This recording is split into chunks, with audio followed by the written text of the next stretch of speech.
from the National News Studio, Sri Lanka.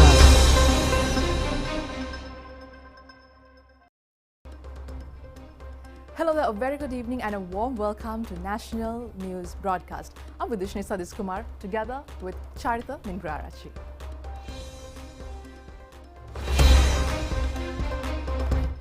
Cipetco revises fuel prices.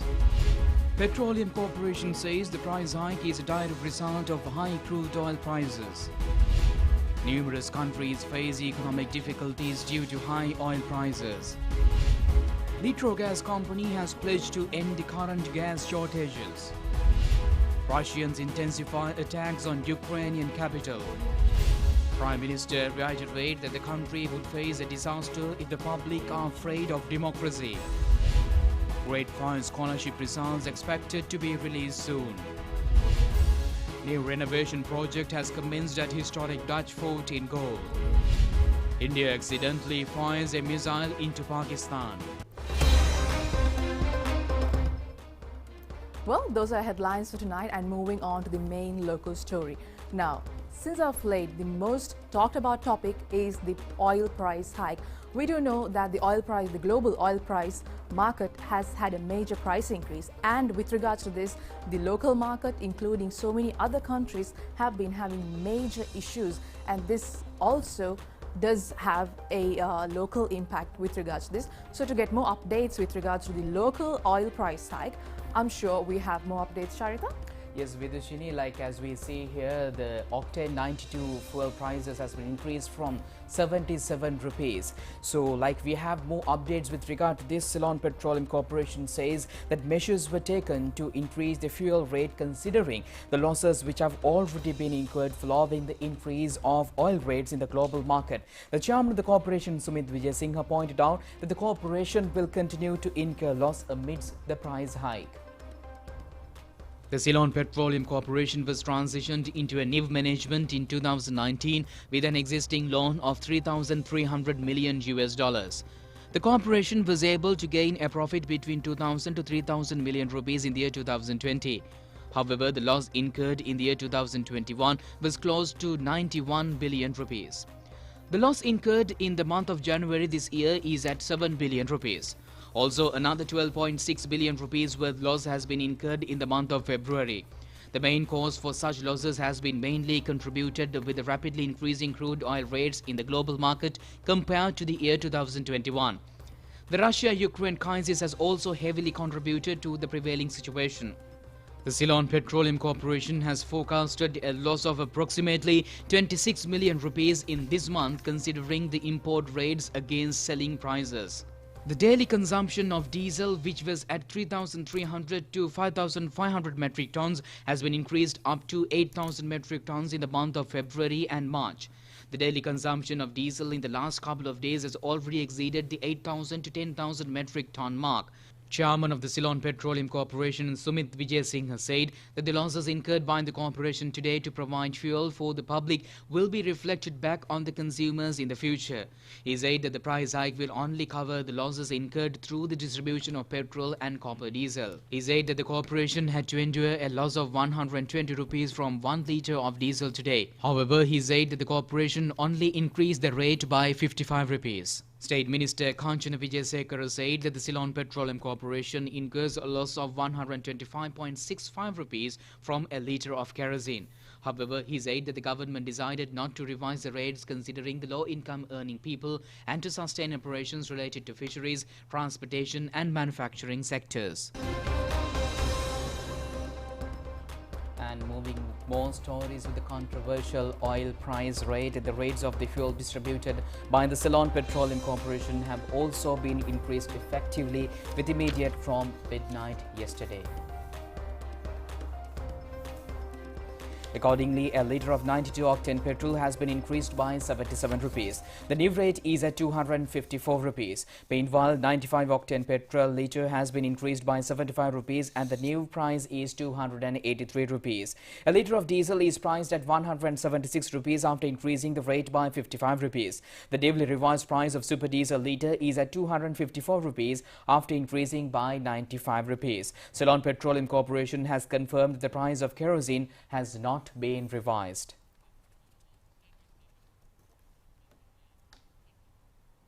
Well, on that same note, Charita, I think the power crisis and the oil price hike has been a major concern to the Sri Lankan context, and that has a major effect on the economic as well. Charita, I'm sure we have more updates. Yes, exactly. It's like with that fuel shortage and the Russia-Ukraine conflict with Geneva, we have some gas issues as well impacting the global economy, and like countries like Sri Lanka is severely affected with this thing. And the Litro Gas company said that the company is in the process of receiving necessary gas quantities required for the domestic consumption in the country. The company has said that a total of 120,000 gas cylinders were issued to the market by yesterday. Litro Gas company has informed that they are expecting to fulfill the daily domestic requirement in the near future. Reports have indicated that long queues were also observed today in many parts of the country to purchase gas cylinders. Public Utilities Commission has said that the approval has been granted for a power interruption of 1 hour in several zones, while 3 hours and 15-minute power interruption in the other zones tomorrow. Accordingly, P, Q, R, S, T, U, V, W zones will experience a power failure for a period of 1 hour between 5 p.m. to 9 p.m. A power interruption of 2 hours between 9 a.m. to 5 p.m. and 1 hour and 15 minutes from 5 p.m. to 10 p.m. will be experienced by the A, B, C, D, E, F, G, H, I, J and L zones. Well, moving back to the to our previous topic with regards to the oil price hike, we did witness that the oil price global market has a major hike in the price, and this in turn affects a lot of countries including Sri Lanka and many other countries, and this also has a negative impact on the global economic downturn as well. Now, this is not only a issue for Sri Lanka but for the rest of the world as well, and this has another issue with regards to this because the Ukraine and the Russian war, that also has impacted this majorly. And to talk with regards to this today, joining with us is Mr. Prasad Kaushala, our foreign analyst and senior journalist. A very good evening to you, sir. Good evening. So now with regards to this oil price hike, now we have been witnessing there have been so many changes with regards to this, and this has a major negative impact with regards to the oil price hike to Sri Lanka as well as the rest of the countries. Yes, what is your view on this, sir? We saw some local news items related to the issue of power and oil in Sri Lanka as well, and in many countries the high oil prices have become creating very negative impacts into their economies as well as day-to-day lives of the people. Now, according to market data, oil prices yesterday, even the last day of the active trading in the world market, and oil, the behavior of oil prices also very high. They were in a very high note, and prices, mainly the Brent and other oil indicators, were all over $100 mark. That means very high, actually very unbearable condition for the global economy.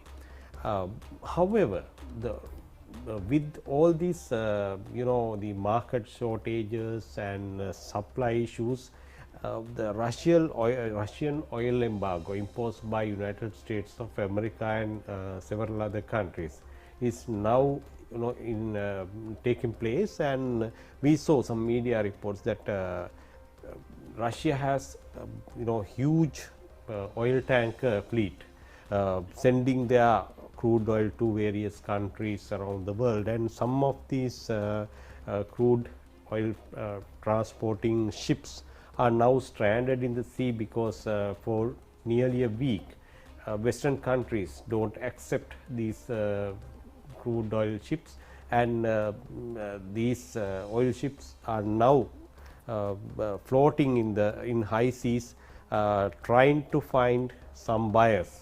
So it's very strange situation, because world is they want cheap oil, but still Russian oil, some countries reject Russian oil. So with all these volatile situations, the global energy market became it's very we can say creating very uncomfortable atmosphere for the whole world. Thank you, Mr. Prasad, for that update on the oil price hike. Yes, like Mr. Prasad did mention, this oil price hike is a major issue for the Western countries and including our Sri Lankan context as well. I'm sure we have more updates. And Charita, what is our story next? Yes, Vidushini, with this oil price hike, one of the major concerns is the Ukrainian-Russia conflict. So with that thing, we have more updates with regard to the Ukraine-Russia conflict, and fighting is raging northwest of Kiev with the bulk of Russian ground forces 25 kilometers apart from the Ukrainian capital. Ukrainian forces officially say that Russian shelling prevented evacuations from Mariupol, which conditions are critical. Russian forces appeared to mark progress from northeast Ukraine in the slow fight to reach the capital Kyiv. As a part of the multi-front attack on the capital, the Russian push from the northeast appeared to be advancing, a U.S. defense official said, speaking on the conditions of anonymity. Combat units were moved up from rear as the forces advanced to within 30 kilometers of Kyiv at Mariupol, increasing barraging over throughout repeated attempts to bringing food and water and to evacuate trapped civilians. And Kharkiv, Ukrainians' second largest city, continues to be blockaded by the Russian forces. Approximately 70% of the Luhansk region in eastern Ukraine is occupied by Russian troops, according to the governor of Luhansk Oblast. Areas that remained under the control of Kyiv faced constant shelling, and dozens of civilians were injured or killed. Air raid sequences were held across most Ukrainian cities, urging people to seek shelters, local media reports have said. Sirens were heard in the capital city Kyiv and in Odessa, Kharkiv, as well as in the Sumy region in the northwest of the country. Russian forces appeared to be regrouping earlier for a possible assault on Kyiv, with satellite images showing up firing artillery as they closed in the north of the capital.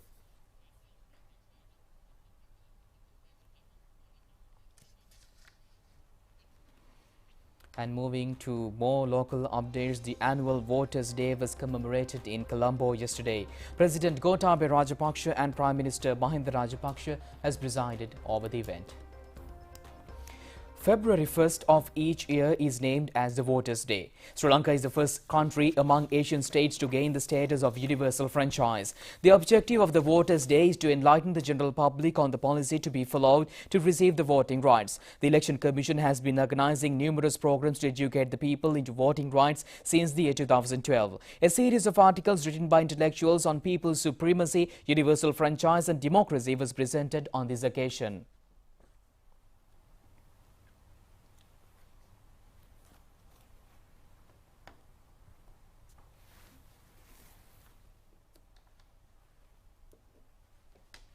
Prime Minister Mahinda Rajapaksa said that many people engaged in politics are still afraid to democracy. He also said that fearing of democracy is the beginning of the destruction of a government and a country. This is the destiny of any progressive government. The Prime Minister has recalled how the late Madam Prime Minister had extended the period of government from 1975 to 1997. Her party's strength had fallen to 8 seats in 1977 elections. The Prime Minister has further stated that J.R. Jayawardena was engaged in a lamp and a so-called pod game in the year 1982 and adjourned his administration through the people's referendum. He added that the youth were thoroughly dissatisfied with the developments. Later on in 1988-89 period, 60,000 youth were massacred in the roadsides. The Prime Minister added that after realizing the futility of these actions, they have been conducting elections even before the stipulated date since the year 2005. Had it not been for the COVID pandemic, they would have by now conducted the local government and provincial council elections. The Prime Minister added that they are pleased to fulfill their obligations to the youth as the other ones who know democracy very well. Chairman of the Elections Commission Nimalji Punchaheva, Speaker Mahinda Rupavahini, political party leaders, public representatives and ambassadors have also graced the event. A meeting between all Ceylon Telugu Artists Cultural Association and Prime Minister Mahinda Rajapaksa has taken place at the Temple Trees yesterday. Prime Minister Mahinda Rajapaksa has instructed officials speeches on this occasion to fulfill all needs, including housing and drinking water of the Telugu people and livelihood. A delegation headed by leader of the Telugu people in Sri Lanka, K.R. Anavantu, has enlightened the Prime Minister on the problems faced by them. The Prime Minister has instructed the Secretary to the Prime Minister, Anura Dissanayake, to take necessary actions to solve issues highlighted by Telugu representatives within 3 months. An alms giving was conducted at Abhayarama Temple, Narahempete, to commemorate the mother of Venerable Buruthettuwe Ananda Thera, the Chancellor of the University of Colombo and chief incumbent of the temple. It was held under the patronage of Prime Minister Mahinda Rajapaksa. Mahasangha chanted Seth Pirit and blessings to the Prime Minister. Large number of people, including members of the diplomatic community in Sri Lanka and government officials, took part on this occasion.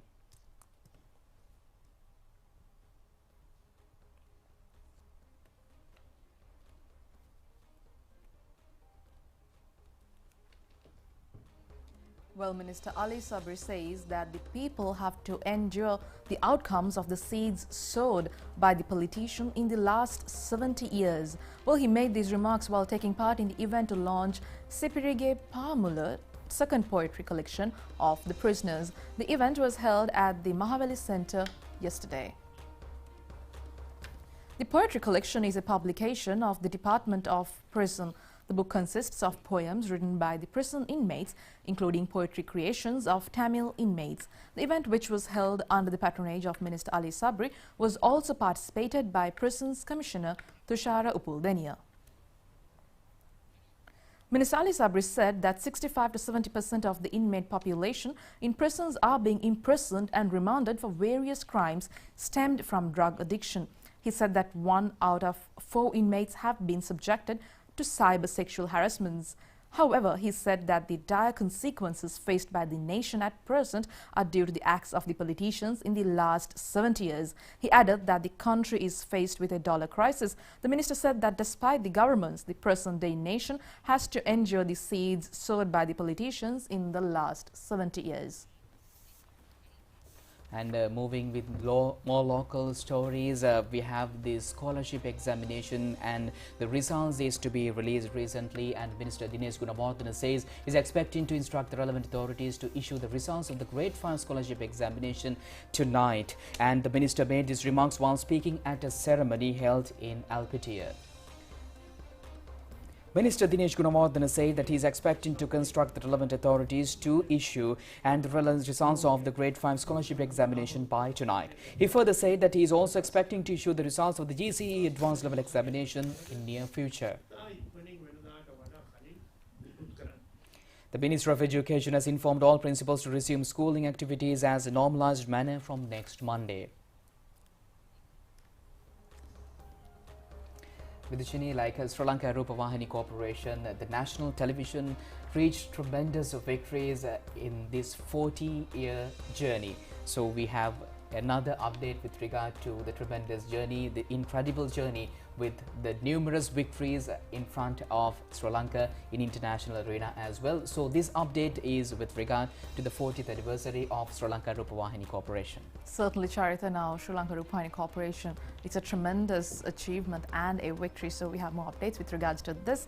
The Hadavate Hattaliyak musical concert was organized by Sri Lanka Rupavahini Corporation, which was held successfully at the corporation premises yesterday. The event was organized marking the 40th anniversary of Sri Lanka Rupavahini Corporation.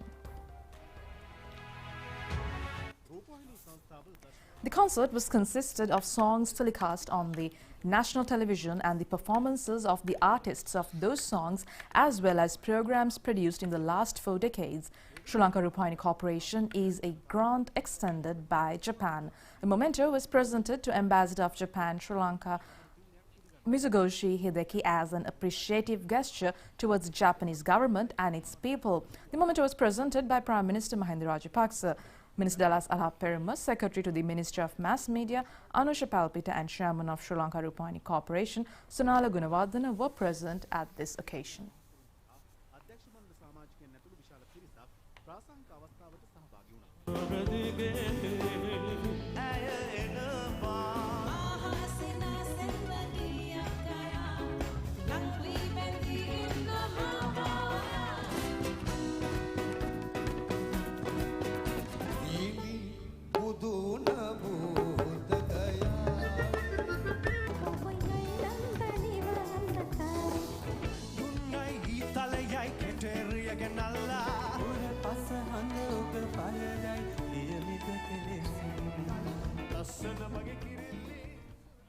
And meanwhile, the present government has taken steps to renovate the Galle Fort after 433 years. Accordingly, renovations activities will be carried out on the instructions of Prime Minister Mahinda Rajapaksa. Urban Development Authority and Galle Heritage Foundation have contributed for this initiative. Galle Fort was declared as a World Heritage in the year 1988 by UNESCO. However, the attention was not directed on the renovation of the dilapidating sections of the Galle Fort. Accordingly, the Prime Minister has instructed the Ministry of Urban Development and Housing to renovate the Galle Fort while safeguarding its national heritages and historic value. Accordingly, Governor of Southern Province Willie Gamage engaged in an observational tour at the site. The Galle Fort Development Plans project initiated by the Galle District Urban Development Office will be carried out under the two phases. All restoration activities related to the project will be carried out under the supervision of the Department of Archaeology.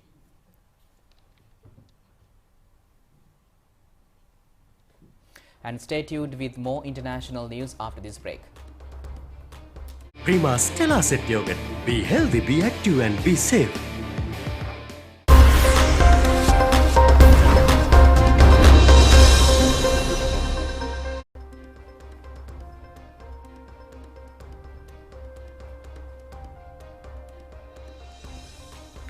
Welcome back, and moving on to your foreign news update. Well, India has issued a statement actually stressing their malfunction technical, that they have actually had a missile going all the way to Pakistan, and they say that it was a malfunction technical, and they have issued that statement. So Charita, I'm sure we have more updates with regards to that. Yes, Vidishini, the Indian government has issued a statement blaming the accidental firing of a missile into Pakistan earlier this week on a technical malfunction that occurred in the course of a routine maintenance. The Indian government has ordered a high-level court of inquiry to investigate the incident. Pakistan had accused India on Thursday of launching an unidentified high-altitude supersonic object into the country's airspace. It eventually crashed in the eastern province of Mian Chandu. After examining the object, Islamabad deducted that it was an Indian unarmed surface-to-a-surface supersonic missile. The Pakistan government urged India to be mindful on the unpleasant consequences of such negligence and to take effective measures to avoid recurrence of such violations in future. And meanwhile, as digital business thrive in the pandemic, a local delivery service company initiative innovate and create the first automatic delivery service technology using robots. Aligned with the development of technology, delivery service companies continue to make innovations, one of which is creating automatic robot to take collective orders from several restaurants or MSME partners in one location. The automated tech expert is turning companies' operation to a more efficient, seamless and simplifying operation for partner drivers in taking the orders at one centered location only. Bellabot is built together with a company that specializes the focuses on commercial robots research and technology. Bellabot is completed with a 3D sensor and modular frame that it will be able to avoid being blocked by objects. It can be operated via voice through touch detector, and also is able to navigate from one point to another as programmed. Well, moving on to some news from Japan. People are remembering the victims of a massive earthquake and tsunami that devastated Japan's northeast, and it's been 11 years, but families affected by the disaster and the nuclear accident it triggered are still in mourning. People across Japan observed a moment of silence at 2:46 p.m., the exact time the magnitude 9 earthquake struck. Around 15,900 people were killed. More than 2,500 people are still missing, and over the years, officials have attributed another 3,786 deaths to illnesses linked to the disaster. Okuma town hosts the Fukushima Daiichi nuclear plant, which was crippled by a triple meltdown. Many who were forced to flee are still not allowed to go home. But people made a trip here to remember the tragedy. Miyagi was the prefecture hardest hit by the tsunami. In Notori city alone, nearly 1,000 people died or haven't been even found. The loved ones released balloons shaped like doves carrying messages to those who were lost. And in international stories from Japan to China, China's Beidou navigation satellite system has entered a new phase of sustained stable services and rapid development, according to China's Satellite Navigation Office yesterday. Measures by the Global Continuous Monitoring and Evaluation System, the Beidou Navigation Satellite System. 3 system shows an advanced performance index in providing global positioning, navigation and timing services with more outstanding performance in the Asia-Pacific region, said the office. As planned, the Beidou Navigation Satellite System project will launch new satellites, further enhance the system's stability and reliability, and conduct new tech experiment and verification to ensure the continuous upgrading of the system, the office added. On July 31st of 2020, China officially commissioned Beidou Navigation Satellite System, opening the new Beidou Navigation Satellite System 3 system into global users. Since then, the Beidou Navigation Satellite System has been committed to providing global users with quality services. Meanwhile, it has been continuously optimizing the performance of an unexpected expanding applications modes, which ensure the round-of-the-clock stable operations, the office said. The Beidou Navigation Satellite System can provide diverse services and powerful functions. Globally, the system can provide positioning, navigating and timing services, global message communications and international search and rescue services. In the Asia-Pacific region, its services include regional short message communication, precise point positioning, satellite-based augmentation and ground-based augmentation.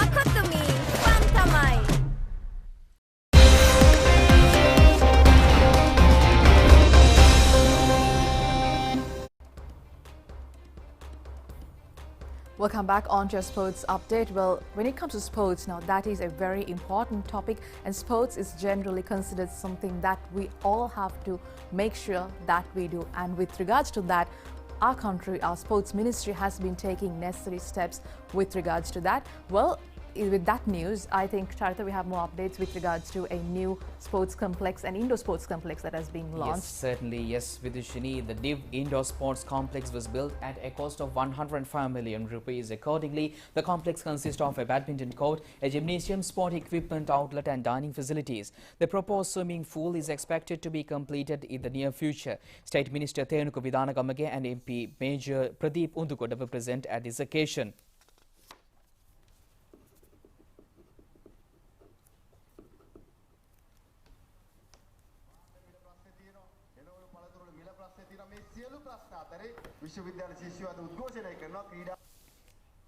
An event to introduce golf to Ananda College Colombo was held at the College Kularatna Hall today. The Old Anandian Professionals Association has taken the lead in this initiative, and the chairman of this association, Defence Secretary Retired General Kamal Gunaratne, Secretary to the Ministry of Education Professor Kapila Pereira was the chief guest of this event. The second test match between Sri Lanka and India began in Bangalore today. The match is taken place as a day and night match.